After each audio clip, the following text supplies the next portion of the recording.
प्रपन्नार्ति हरे प्रसीद प्रसीद मातर जगतो अखिलस्य प्रसीद विश्वेश्वरी पाहि विश्वं स्वविश्वरी देवी चराचरस्य आधारभूता जगतस्त्वमेका महीस्वरूपेण यतः स्थितासि अपां स्वरूपस्थितया तवैतदप्यायते कृष्णम् अलङ्घ्य वीर्ये त्वं वैष्णवी शक्तिरनन्तवीर्या विश्वस्य बीजं परमासि माया सम्मोहितं देवि समस्तमेतत् त्वं वै प्रसन्ना भुवि मुक्तिहेतुः विद्याः समस्तास्तव देवि भेदाः स्त्रियः समस्ताः सकला जगत्सु तवैकया पूरितमम्बयैतत् का ते स्तुतिः स्तभ्यपरापरोक्तिः सर्वभूता यदा देवी स्वर्गमुक्तिप्रदायिनी त्वं स्तुता स्तुतये का वा भवन्तु परमोक्तयः सर्वस्य बुद्धिरूपेण जनस्य हृदि संस्थिते स्वर्गापवर्गदे देवी नारायणी नमस्तुते कलाकष्टादिरूपेण परिणामप्रदायिनी विश्वस्योपरतौ शक्ते नारायणी नमस्तुते सर्वमङ्गलमङ्गल्ये शिवे सर्वार्थसाधिके शरण्ये त्र्यम्बके गौरी नारायणी नमस्तुते सृष्टिस्थितिविनाशानां शक्तिभूते सनातनी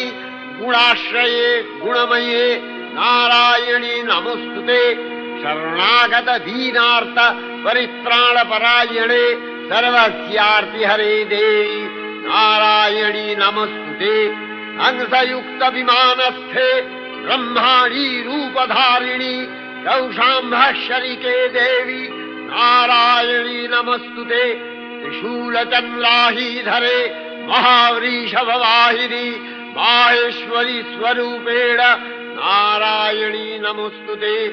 मयूरकुक्कुटवृते महाशक्तिधरे नघे कौमारी रूपसंस्थाने नारायणी नमस्तुते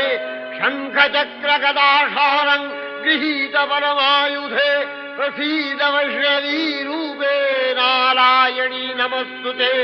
गृहीतोग्रमहाचक्रे दंश्रध्रीतवसुन्दरे वराहरूपिणी शिवे नारायणी नमस्तुते नृसिंहरूपिणुग्रेण हद्दुदैत्यानि कृतोद्यमे त्रैलक्ष्यप्राणसहिते नारायणी नमस्तुते किरीटिनि महावज्रे सहस्रनयनोज्ज्वले वृत्रप्राणहरे चैन्द्री नारायणी नमस्तुते शिवदूती स्वरूपेण हतदैत्यमहाबले घोररूपे महारावे नारायणी नमस्तुते दंशाकरालवदने शिरोमाला विभूषणे चामुण्डे मूर्णवधने नारायणी नमस्तुते लक्ष्मी लज्जे महाविद्ये श्रद्धे पुष्टि स्वधे ध्रुवे महारात्रि महाविद्ये नारायणी नमस्तुते निधे सरस्वती वरे भूतिवभ्रवितामसि नियते त्वं प्रसीदेशे नारायणी नमस्तुते सर्वस्वरूपे सर्वेशे सर्वशक्ति समन्विते भयभ्यो त्राहिनो देवी दुर्गे देवी नमस्तुते एतत्ते वदनं सौम्यं लोचनत्रयभूषितं पातु नः सर्वभूतेभ्यो कात्यायनी नमस्तुते ज्वालाकरालमत्युग्रम् अशेषासूरसूदनं त्रिशूलं पातु नो भीतिर्भद्रकाली नमस्तुते हिनस्ति दैत्यतेजांसि स्वरेणापूर्य या जगत् सा घण्टा पातु नो देवी पापेभ्यो अनस्सुतानिव असुराश्रिग्वथापङ्क चच्चितस्ते करज्वलः शूभाय खड्गो भवतु चण्डिके त्वाङ्नथा वयम् रोगानशेषान् अपहंसि तुष्टा रुष्टा तु कामान् सकलान् अभीष्टान् त्वामश्रितानां न विपन्नराणां त्वामश्रिताध्याश्रयथाङ्प्रयान्ति एतत्कृतं यत् कदनं तयाद्य धर्मदिशा देवी महासुराणां रूपैरनेकैर्बहुधात्ममूर्ति कृताम्बिके तत्प्रकरति कान्या विद्यासु शास्त्रेषु विवेकोद्दीपे स्वाद्येषु वाक्येषु च कात्वदन्या ममत्तगत्ते अतीमहान्धकारे बिभ्रामयत्येतदतीव विश्वम् रक्ष्यांसि यत्रोग्रवीशाश्च नागा यत्रारयो दस्युबलानि यत्र धावानलो यत्र तगाब्धिमध्ये तत्र स्थिता त्वं परिपासि विश्वम् विश्वेश्वरी त्वं परिपासि विश्वम्